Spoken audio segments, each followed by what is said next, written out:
महाराष्ट्राला अवकाळी पावसानं झोडपून काढलंय। गेल्या काही दिवसांपासून पाऊस सुरूच आहे। याचा मोठा फटका हा शेतकऱ्यांना बसलाय।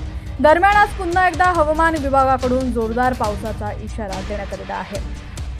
विदर्भात देखील पावसाचा इशारा देण्यात आलाय। विदर्भातील काही जिल्ह्यांमध्ये विजांच्या कडकडाटासह पाऊस पडेल असा अंदाज हवामान विभागानं वर्तवला होता।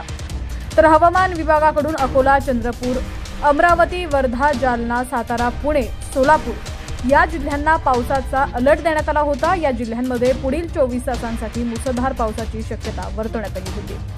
तर या ठिकाणी तुम्ही पाहू शकता पंढरपूरमध्ये देखील अवकाळी पावसाचं आगमन झालेलं आहे। अवकाळी पाऊस हा सुरू झालेला आहे। या ठिकाणची दृश्य तुम्ही पाहू शकता। दुपारपर्यंत कडक ऊन असताना देखील संध्याकाळ नंतर या अवकाळी पावसाला सुरुवात झालेली आहे। 31 मे रोजी मान्सून हा केरळात दाखल होणार होता, तर 6 ते 10 जून पर्यंत तो संपूर्ण महाराष्ट्र व्यापेल अशी माहिती हवामान विभागाकडून देण्यात आलेली आहे। या ठिकाणची दृश्य तुम्ही पाहू शकता। पंढरपूरमध्ये देखील अवकाळी पावसाचं आगमन झालेलं आहे। या ठिकाणी विजांच्या कडकडाटासह पाऊस हा सुरू आहे।